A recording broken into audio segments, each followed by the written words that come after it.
As they're moving faster than any human being could see, Sakura's equally fast hands launched a blow towards the back of Mukuro's neck. Oh, I thought she was going to go for a sleeper hold. However, sorry Sakura, but I need to get out of here. Mukuro parried Sakura's fist with a spinning roundhouse kick. Oh wow, we're pairing fists with kicks. Sakura raised an eyebrow at the unexpected counterattack. Mukuro used the momentum of her kick to sweep Sakura's feet out from under her. However, Sakura dodged and instinctively struck back against Mukuro's pivot leg. Yo, we needed a fight scene between these two. They're the only ones who know how to fight. But Mukuro was faster and jumped up, aiming a tornado kick at Sakura's chin. Oh, Mukuro's a kicker, huh? Sakura deflected the attack with one arm, and both combatants leaped backwards, glared, and charged simultaneously. Oh, that's cool. Every blow they dealt was parried and countered by the other, and though they were both unarmed, the sound of their battle echoed throughout the gym. It was like a typhoon had been compressed to the size of a car and let loose inside the gym. The other students were powerless to stop them. All they could do was stare at the breathtaking dance of death unfolding before them. After 10 minutes had passed, the enormous sound of one final impact rang throughout the gym. Is Mukuro gonna kill Sakura? Two warriors leapt back once again and breathed heavily as they stared at each other down. My mistake. Although it's only been a few days, I can't believe I did not notice such an impressive fighter was hiding among us. In addition to the surprise Sakura felt, it was as if the battle had left her energized. Mukuro, on the other hand, looked down at her arm, confirmed it had been wounded during the battle, and thought to herself, she's strong. I don't think Sakura is even taking this seriously right now. Despite being constantly surrounded by firearms, blades, traps, and explosives during her time with Fenrir, this is the one time she had ever been wounded. Mukuro was powerless before the might of the woman known as the ultimate martial artist and the strongest woman in the world. That is true.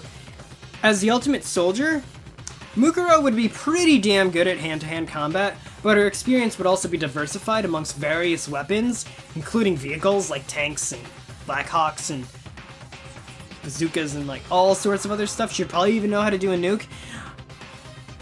But Sakura is just purely hand-to-hand combat, so without any weapons or anything, I think Mukuro's at a little bit of a disadvantage, her combat versus Sakura's combat. Just as I thought, I can't beat Sakura with my bare hands alone. If she had been directly ordered to kill Sakura, Mukuro would have opted to either snipe her from a distance or poison her. Yep. Mukuro's a ninja. Yeah. She can fight, but she's more equipped to do other things. Yeah. Or at least other things like that would be in her arsenal and skill range. At this close range, she would need an assault rifle just to stand a fighting chance. I don't have time for this. She looked at Makoto and confirmed that his breathing had grown even shallower. I need to hurry. But at that moment, she had no one to turn to for help. Suddenly, Mukuro had an idea. It was true that gaining an ally in this situation was impossible. However, she could still turn one person into her enemy's enemy. Mukuro took a deep breath before she charged at Sakura. Then she immediately fainted and charged at a different girl. Toko! Oh, Mukuro with the smarts! Who had been cowering in her fear from the battle between Sakura and Mukuro at the corner of the gym. This is bad.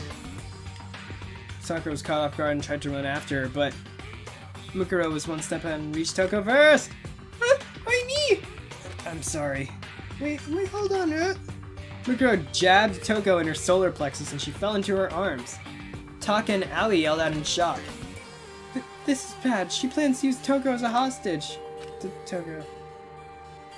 In contrast to their shocked faces, Byakuya just snickered and coldly remarked, "You fool, do you really think that we care if you take someone you just met a few days ago?" Mukuro just softly glanced at Byakuya and replied, "Oh yeah. You didn't meet her a few days ago. What did you say? You met her 2 years ago." Byakuya scowled. Mukuro ignored him and held their bloody arm in front of Toko's face. And then she yelled into her ears, "Wake up, Genocide Jack." Yeah, that's when I knew I was waiting for this. Wait, was it Genocide? Oh yeah, it was Genocide or Show in the anime. We had this whole Genocide Jack and Jill sort of thing. Alright. It seemed that so random and out of place. Why would Mukuro mention that the name of a notorious serial killer right now? Students looked at each other with confusion when suddenly Toko, who'd been groaning in pain, suddenly kicked off the floor of the gym with renewed vigor.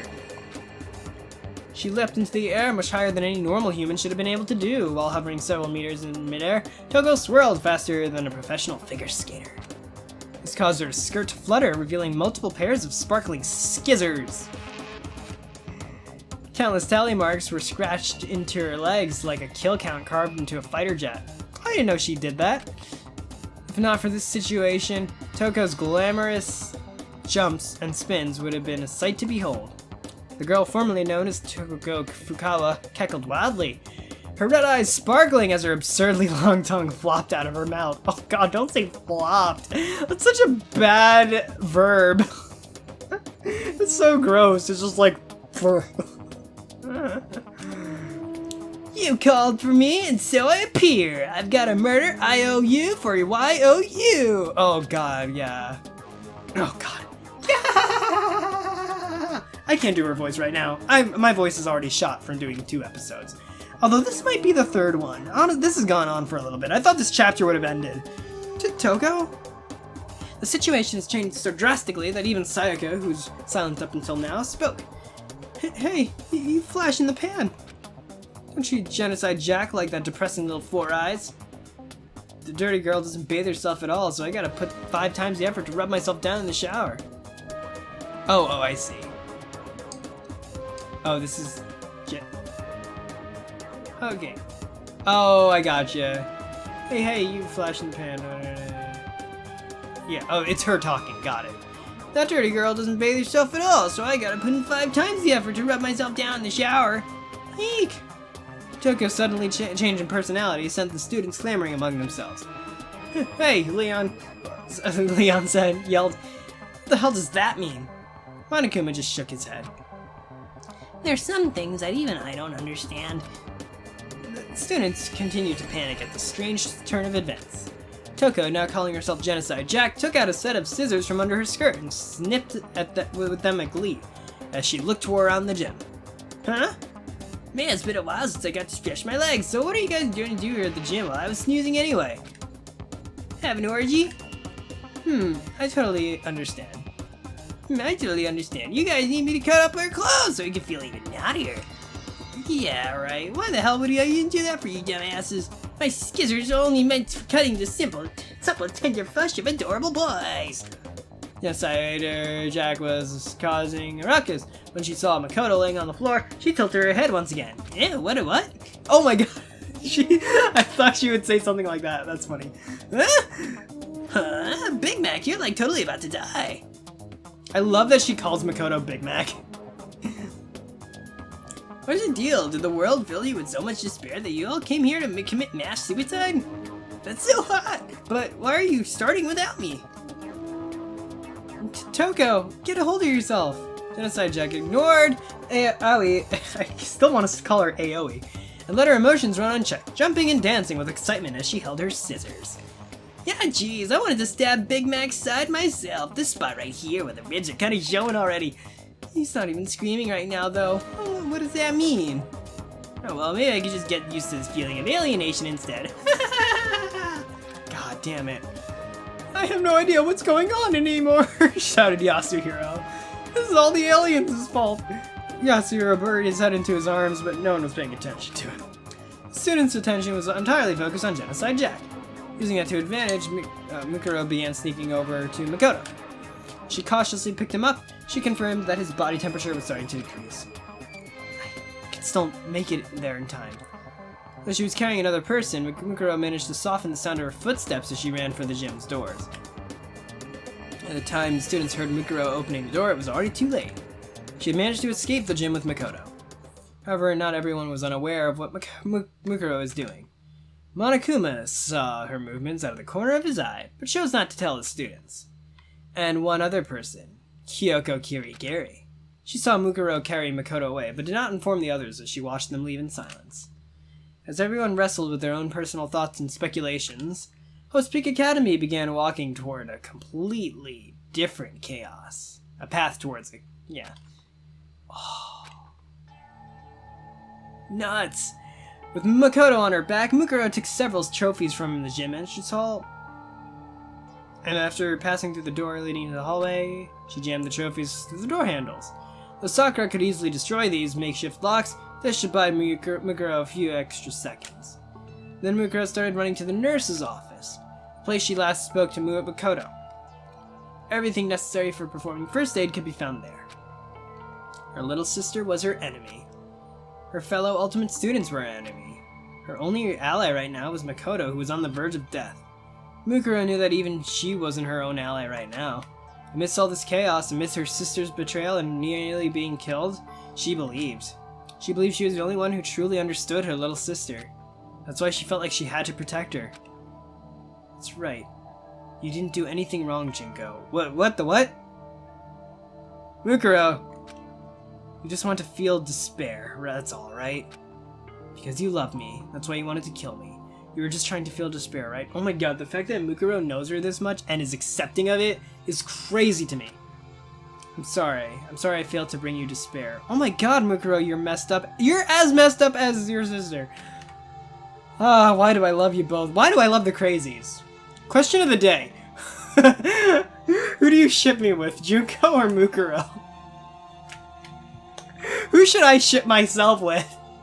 At this point, I don't even know anymore. Should I just stick with Sonia? The least messed up person.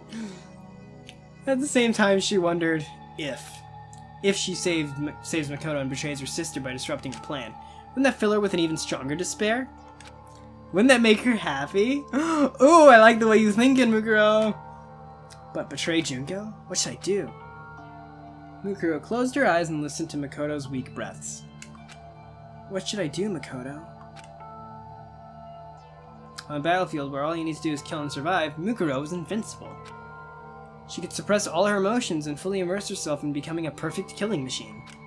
But on this twisted battlefield of daily high school life, she could no longer keep her emotions in check, especially around her little sister.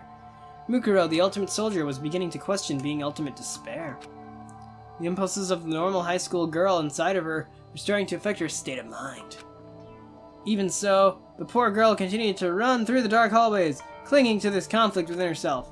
She was now walking along a narrow, hair-thin path, a path between the hope of Makoto Naegi and the despair of Junko and Ishima. But what about me? What about the hope? The Pope? Nagito Komaeda. Meanwhile, David decided to end the episode. God, it keeps going. It just keeps going. So I'm really into this. I'm really invested into this. I don't know if I'm going to end this episode here or if this is just a halfway point. Spoiler alert, it was a halfway point.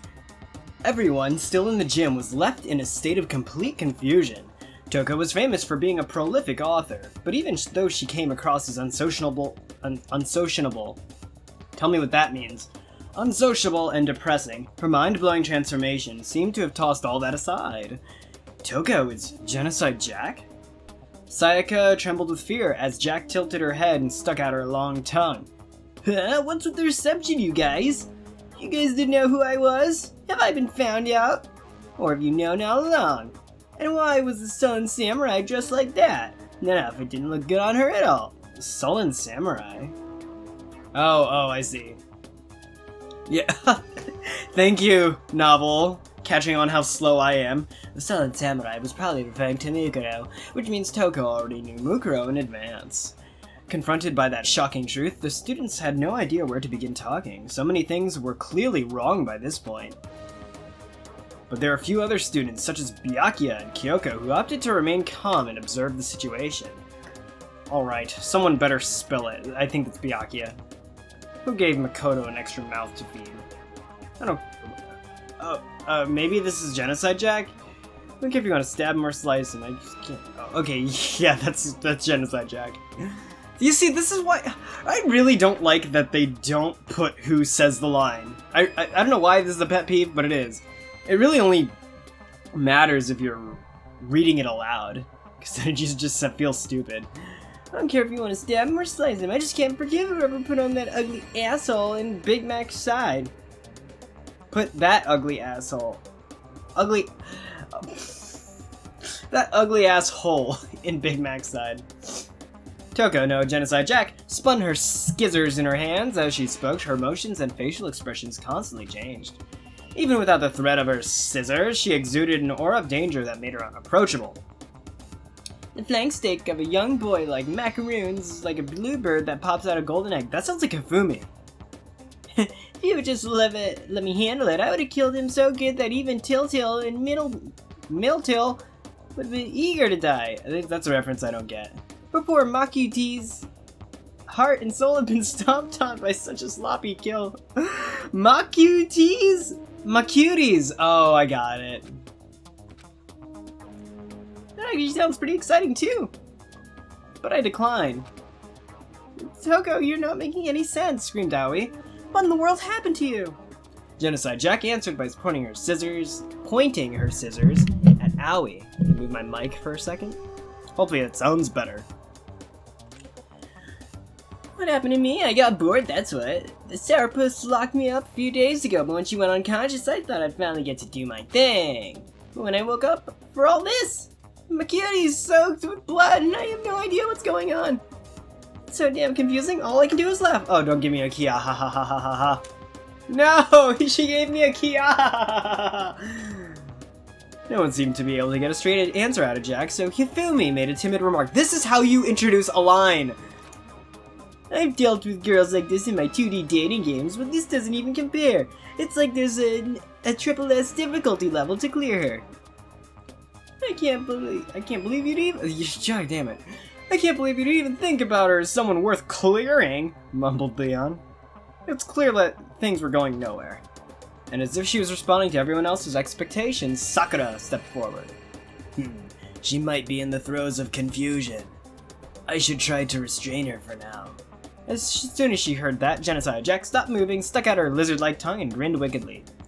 Oh, what's up? Are you really gonna fight me, Battle Ogre? Too bad, my lovely scissors are only for cutting through adorable boys. Women should just stay home. I wouldn't take my scissors with your filthy blood. It seems my words are useless on you, replied Sakura. Sakura entered a fighter's stance, determined to restrain Jack. But Jack knew she couldn't win in a fair fight and adopted a strange stance of her own. In a normal fight, Jack would obviously lose to the ogre, but if Jack focused on just dodging attacks, the outcome of the fight would be hard to foresee. Of course, Genocide Jack's physical abilities were only obvious to a few of the students in the first place. The two women exchanged hostile stares as the other students gulped nervously and watched. Except for one person. Mukuro? Oh wait, Mukuro's gone. She dipped. Kyoko was watching something else. She was watching Monokuma, who was in the corner of the gym, unmoving as white noise emitted from his speakers. He had stopped moving the moment everyone's attention focused on Sakura and Toko. Oh, is Junko going to find Mukuro and slap her? It's possible that Madarai's hacking had been disrupted, but an infinite number of other possibilities were also swirling around in Kyoko's mind. She brushed back her hair with a gloved hand and continued to watch. Though she couldn't fully remember her talent, the actions she was taking right now were fueled by pure instinct. The strange situations that kept occurring in front of her were shaking her to her very core. Her mind worked diligently to scoop up countless amounts of information from her vastity of memories. And as they were synchronizing with the synapses and firing in her brain, Sakura and Toko kicked off the ground at the same time, and an intense impact rang throughout the gym. Alright, lots of fights in this. Thanks to the heated battle that was unfolding in the gymnasium, Mukuro Ikusaba was able to buy more time than she had imagined.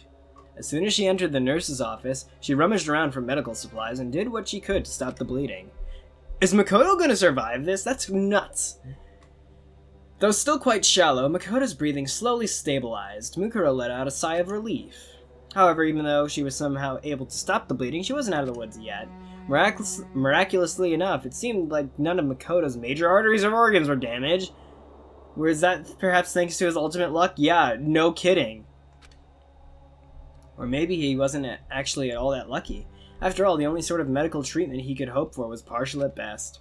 Mukuro couldn't decide. If only I could do a blood transfusion. The nurse's office should have had several packs for transfusions.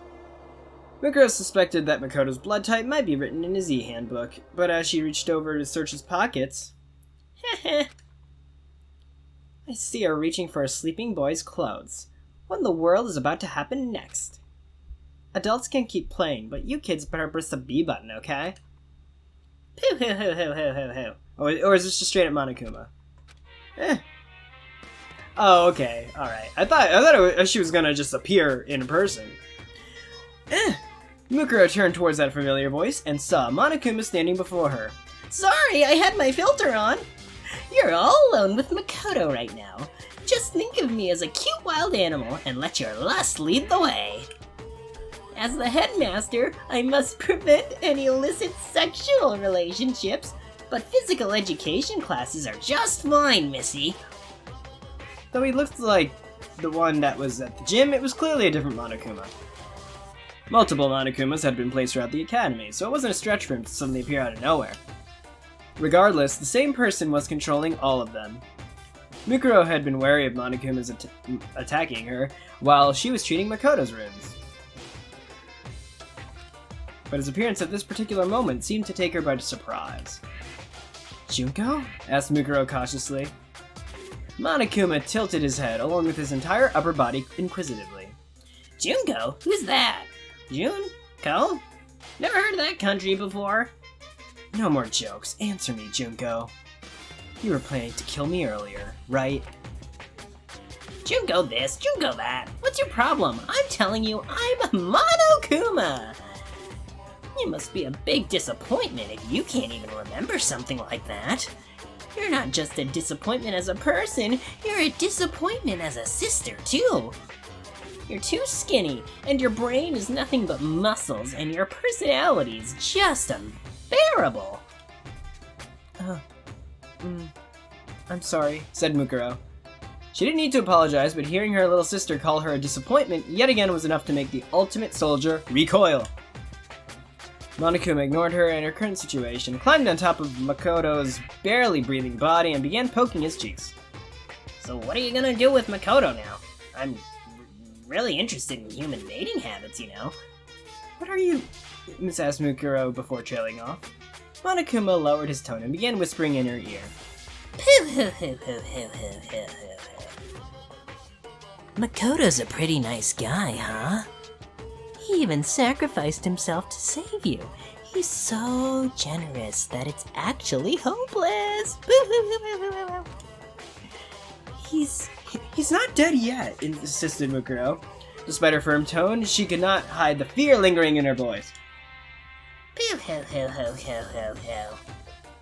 That's the most disappointing thing about you. You can't even say, I won't let him die. I won't let him die, Junko. Mukuro could barely get a word in as Monokuma erupted into poo-hoo-hoos and ah-ha-ha-has and continued to torment her. As if you could do that. Well, excuse me. Too bad. No regrets. See you tomorrow. Hey, that's a new one. That's Bowser laugh, or should I say Jack Black's laugh?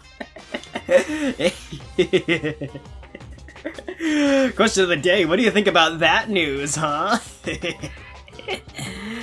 Is this because Makoto was the first person to smile at you? You, a disappointing, depressing, unladylike, inhuman killing machine. Despite denying that he was Junko, Monokuma began speaking at length about Mukuro's past. Well, look at me narrating about my own talking! This contradiction was very much like Junko, and Mukuro was so shaken that all she could do was watch the bear prattle on and on.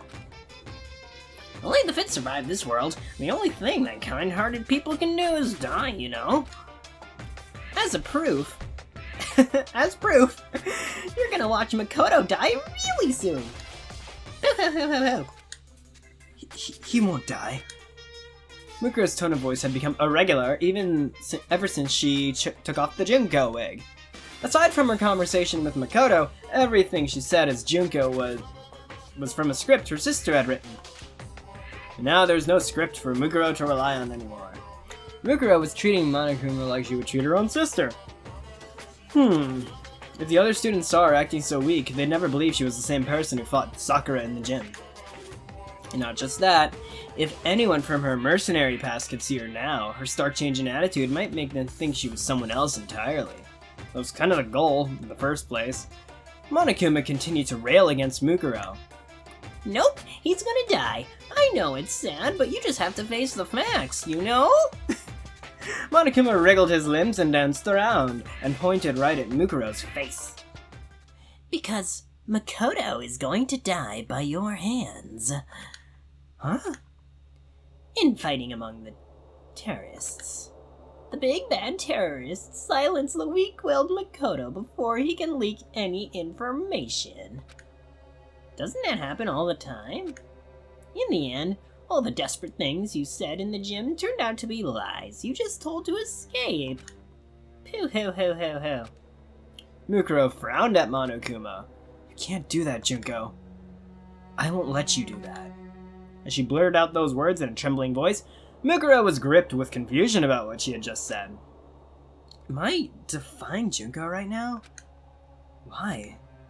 It was a strange feeling. To Mukuro, it was like she was standing on the ledge of a tall building and imagining what would happen if she jumped.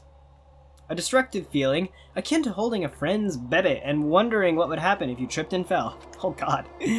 Before she knew it, fear and anxiety had suddenly taken control of Mukuro's heart. As a member of Fenrir, and his ultimate despair, Mukuro had killed innumerable people. She had handled live grenades before. She had descended from the sky in a parachute as anti-aircraft weaponry fired all around her.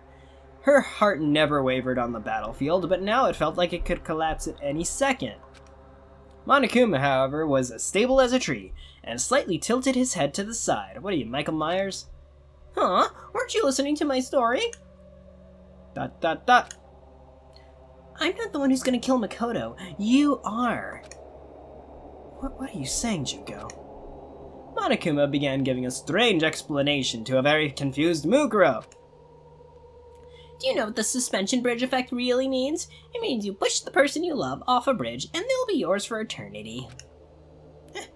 I haven't heard that at all. Life doesn't always follow what your textbooks say. It's sad, but that's what love is. Her words made no sense, and Mukuro couldn't think of anything to say as she stood there dumbfounded. Meanwhile, Monokuma continued his little speech, intentionally saying things meant to antagonize Mukuro.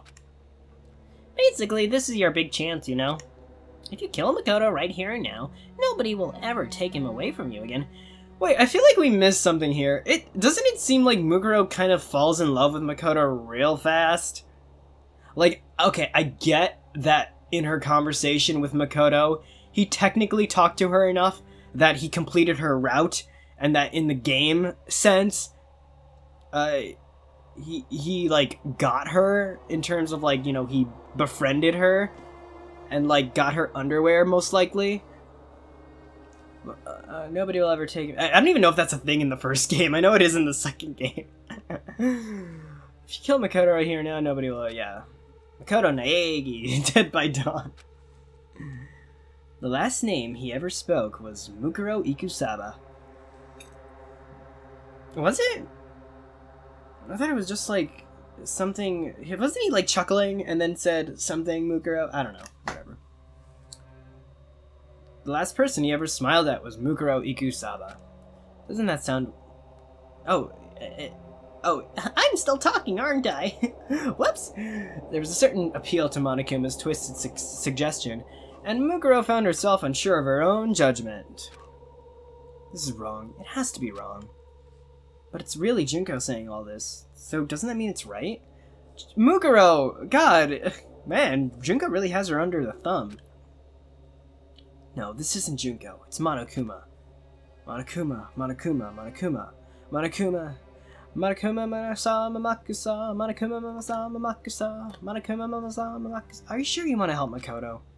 Once he gets better, he's gonna know. Are you sure you want to help Makoto? Once he gets better, he's gonna know everything. He'll know what you did to your classmates. I can't believe you would actually erase your friends' memories of their time together and force them to kill each other. Oh, I can't believe you would actually erase your friends' memories of their time together and force them to kill each other. Makoto... What? Oh god, I'm losing track of who's talking. Makoto might get mad at you and say, our real enemy isn't the bear, it's her. Do you really want him to blame you for this? Mukuro's face turned pale. Hoo hoo hoo hoo hoo. Or are you gonna kill the others? If everyone except you and Makoto dies, you'll be able to spend the rest of your school life together. We can't hold a class trial with only 2 people. It might be a good idea for you both to live at the... Oh, God, I'm getting tired. The rest of your lives at this academy forever. No, that's wrong. What are you gonna do if his memories return, huh? It's not like you were dating Makoto or anything, although I bet you really wished you were. I'm having way too much fun for a fucking novel. Oh no! You were just watching him from afar the whole time. Man, you're so shy. You can shoot people's hearts and brains, no problem, but you can't even woo some stupid boy into liking you. Do you want to know who Makoto had a crush on before his memories were taken away? Pooh-hoo! Wait, I want to know. Actually, I would love to know. Tell me the canon. Mukuro trembled as Monokuma continued pressing the issue, gradually loosening the screws, keeping his heart secure. Her heart secure. Let's be real, it was probably Sayaka. And then he ultimately belongs with, I would say, Kyoko, I guess. So, Mukuro chose to pretend she didn't hear anything at all. All emotion vanished from her face, and she looked silently from Makoto's e-handbook. If you're looking for his blood type, it's not written in the handbook. Mukuro's face turned pale. Within 5 seconds, her plan to ignore Monokuma had already failed. But since your headmaster is made up of 50% kindness, I'll tell you anyway. Ha, it's true. He's like the white part of him. Makoto's blood type is B. As soon as she heard him say that, all the anxiety, horror, hostility, malice, and dread turning within Mukuro had completely vanished. Thank you, Junko! Mukuro's eyes sparkled without a hint of suspicion. I was gonna say, isn't this motherfucker good at lying? Although Monokuma never lies. Junko may lie. Monokuma does not lie, generally, as far as I recall. So she turned her back to Monokuma without a hint of suspicion and walked towards the refrigerator complaining the blood pack. Unless he lied for the first time ever and she's just gonna straight up give him incompatible blood. Fresh blood bags should have been prepared before the plan took effect. They'll last in cold storage for 21 days, they should still be good. Despite her emotionless face, Mukuro let herself feel a small amount of satisfaction as she took a blood pack from the refrigerator. As Monokuma watched her, his normally emotionless eyes twitched ever so slightly. If a third party could see his face right now, or even the other students, they'd wonder, is Monokuma surprised? That's right, they'd have the same shocked look on their faces as if they were seeing Monokuma for the first time. In that moment, a whisper crept out of Monokuma's emotionless face. There should be a limit to how disappointing you can be. It was far quieter than a mosquito's wings. Even with her battle-hardened hearing, Mukuro couldn't hear what he said. I mean, it's true. I mean, if given Monokuma being Junko is all about despair, she probably got sick to her stomach seeing Mukuro get overcome with hope just now. But you know, if she lied, and Mukuro gives Makoto incompatible blood and kills him, then Junko will get off on that. Monokuma shook his head and his voice returned to normal. It's not like I care that you, the ultimate despair, has hope in anything. It's not like I expected much from you to begin with, so this will at least help me feel despair. Oh, Junko, were you straight up like... That's the weird thing, though. If Junko is sick to her stomach that Mukuro is filled with hope, then Junko should be thrilled that she's in despair. But seriously, you disappoint me. Just so you know, despair and disappointment are completely different things, okay? There's different as bears and pandas. Junko, we need to talk about biology. What are you? Mukuro's body started to shake as she turned back. He hadn't started talking any differently than usual. Junko hadn't turned off the voice modulator and started talking in her real voice or anything. And yet Mukuro was utterly terrified. She was terrified on instinct, not as a soldier. Not half the reason she was terrified is because of her instincts as the ultimate despair. And the other half was because she was Junko's older sister. Even through Monokuma, her instincts were telling her that Junko was annoyed with her. Junko? Why are you annoyed? Is it because I betrayed you? Or is it because I didn't like you die like you wanted me to? Sulked Monokuma. I'm beyond annoyed. I'm really, really angry, and I'm really, really disappointed right now. I'm so pissed I could take a rage nap right now.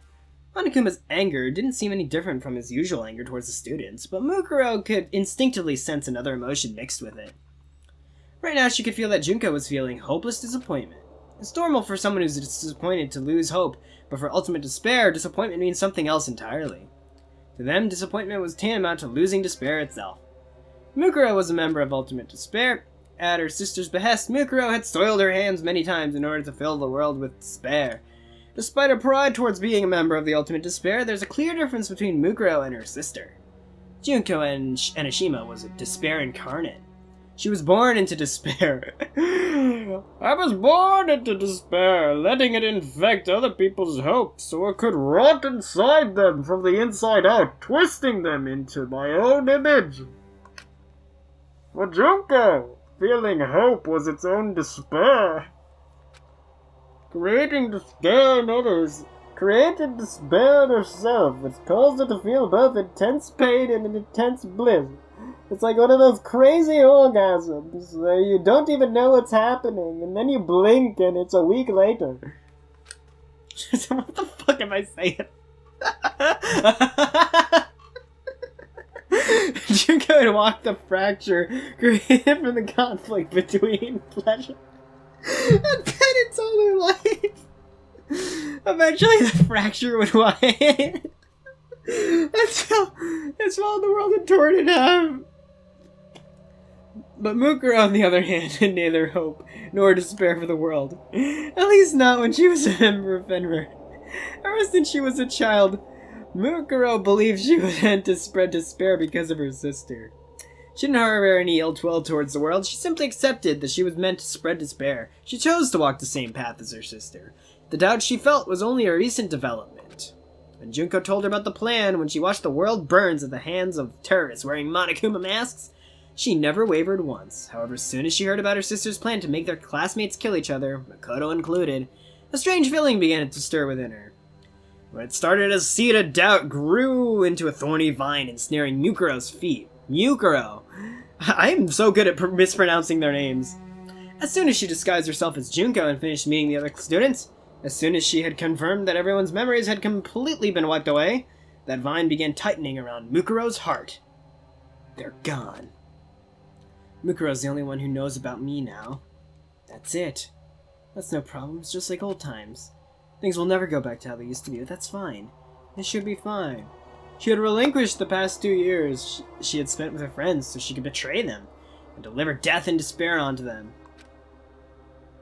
Though her heart ached, Mukuro was beyond feeling guilt or remorse, but the question, why does my heart ache like this, still remained unanswered. Perhaps it's why she spent so much time talking to Makoto when he was in the nurse's office. And when Monokuma gave her that one particular answer, something changed inside her. In return, if I promise that if I do decide to kill someone, it won't be you. The words Mukuro blurted out to Makoto weren't just improvised to further her role as Junko. It was an honest sentiment from the bottom of her heart. She was even planning to ask Junko herself if Makoto could somehow be spared from her plan. The past 2 years, Mukuro's interests have slowly been shifting away from her sister and towards the world itself. By extension, her interests also included Makoto, the first person to ever smile at her and make her feel connected to the world. He was like a sapling of pure honesty that had taken root in Mukuro's heart. By the time she had realized that, the tree had already rotted. As Mukuro struggled to understand the situation, Monokuma let out a sigh and said, I wonder which part of you is a wolf anyway. You're just a dog that blindly follows Junko's orders. What does a tattoo on your hand even mean? Are you just a bitch who's pledged her loyalty to her owner? I bet Toko would say that. I'm positive. Monokuma continued to talk as Mukuro stood in confusion. I was obviously lying when I said Makoto's blood type is B. What? You lied? Junko! Yeah, I thought so. Called it! A normal person would have been suspicious! I never thought you'd actually believe me just now. I just misplaced my eyes because I totally did not see that coming. Not even with my ability to predict the future. How shocking. Jeez, I'm about to start crying my eyes out like some sort of robot cat. Seriously. It's going to be okay, Junko, said Mukuro. I know our plan fell apart, but I'm still on your side. Are you feeling alright? Because I'll do anything. Snap! A harsh sound came from Monokuma's mouth. That sound was one of my circuits overloading. It's been so long since I felt this angry. Meet me on the roof of the school. I'll smash out all your baby teeth. Monokuma started shadowboxing in front of Mukuro, who remained frozen in place, clutching a blood pack in her hand. She still looked confused, and Monokuma threw up his arms in frustration. You're so disappointing! I can't even predict it anymore. Roar! Threatening roar burst from Monokuma's mouth as he leapt at Mukuro with his razor-sharp claws extended! And Dave will continue to read this in the next episode. Thanks so much for watching, everyone. And I think I effed up again, and this might be another halfway point. Oopsie. Because this is a 30-minute recording. I wanted to just record 17 minutes. Jesus! Alright, anywho, if this is the end, thank you so much for watching. Make sure to like this video if you like this video, subscribe if you haven't, smack the bell so you never miss a thing. Thank you, Bladed Cross, for support me on Patreon, and consider... Oh, Jesus Christ. Smash the bell. Smack the bell. Subscribe if you haven't. Consider supporting me on Patreon. Thank you, Bladed Cross, for supporting me on Patreon. And I'll see you all in the next one. For now, this is Dave out. Peace out. Jesus Christ. I'm going crazy!